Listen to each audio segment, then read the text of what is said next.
자, 이번 시간에는 기계 실기 저 이제 12번 문제 같이 한번 보도록 하겠습니다. 자, 이게 그림이 좀 바뀌었어요. 그죠? 원래 예전에도 나왔던 문제입니다. 이게 유체역학 때 원래 많이 나오는 문제인데 입구 지름이 36cm래요, 지금. 그리고 목이라는 게 여기 얘기하는 거거든요. 13cm. 벤츄리미터네요. 벤츄리미터 성출 개수 C를 줬습니다. 유량 Q를 줬고요. 입구와 목의 압력 차를 계산하시오 그랬어요. 맞죠? 단 유체는 정상 흐름이고 물의 비중량은 9.8이다 라고 지금 되어 있습니다. 맞나요? 그러면 내가 이걸 가지고 이제 압력 차를 계산을 할 텐데 압력 차를 계산을 하려면요 무조건 얘가 있어야 돼요. 어떤 거요? V1과 V2가 있어야 됩니다. 단 유체는 정상 흐름이고 비압축성 유체래요. 그리고 여기 좀 특이한 게 지금 들어가 있습니다.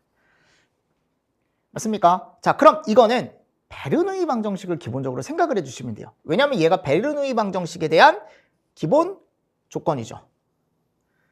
그죠? 그럼 베르누이 방정식이 뭐죠, 우리? 감마분의 P1 플러스 2G분의 V1의 제곱 Z1은 감마분의 P2 2G분의 V2의 제곱 그죠? Z2다. 끝났습니다. 끝났습니다. 자, 지금 수평배관이죠? 날아가고요. 그죠? 그럼 제가 지금 구하고 싶은 건 뭐를 구하고 싶은 거예요? 입구와 목의 압력 차니까 P1, 여기를 입구 쪽이라고 보고 여기를 목이라고 볼게요. 그럼 P1 마이너스 P2는 감마 넘어가겠죠. 감마에 2G분의 V2의 제곱 마이너스 2G분의 V1의 제곱 이렇게 바꿀 수가 있겠죠. 그럼 결국 뭐가 있어야 돼요? V2와 V1이 무조건 있어야 돼요. 그럼 V2와 V1을 구해 주셔야겠죠. 어떻게? Q는 AVA. 하지만 C가 있기 때문에 C까지 고려를 해 주셔야겠죠. 그러면 V부터 여러분들이 구하실 수 있겠죠. 아까 틀림없이 유속값이 있었기 때문에요. 유속 넣어주시고 여기다가 4분의 파이 곱하기 D의 제곱 그죠? 해서 계산을 해주시면 유속이 하나가 나올 거고요. 입구 쪽이 하나가 나올 거고요. 그리고 목 쪽도 마찬가지. Q는 어차피 동일하죠. 질량 보존에 의해서. 그리고 똑같이 직경 넣어주시고 C값 해주시면 8.176이라는 게 나올 거예요. 아까 제가 써드렸다시피 벤츄리미터 압력차 공식 결국 이게 베르누이 방정식을 어떻게 한 거예요? 이항을 해서 정리를 한 거죠. 그죠?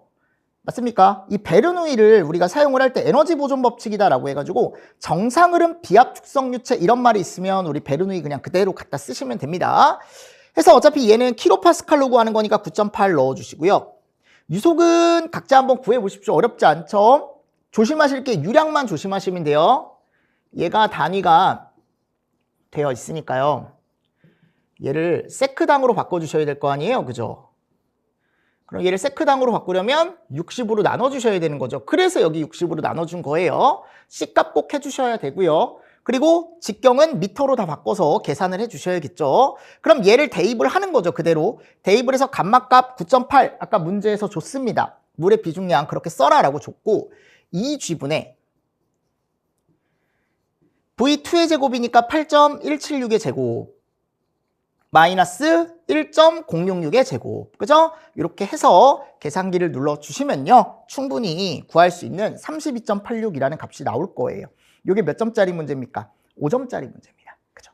이런 문제 같이 한번 체크를 좀 해주시면 좋을 것 같습니다. 자, 이렇게 하면 제가 12번 문제를 또 풀어봤고요. 조금 쉬었다가 저희 13번 문제도 한번 풀어보도록 하겠습니다. 자, 수고하셨습니다.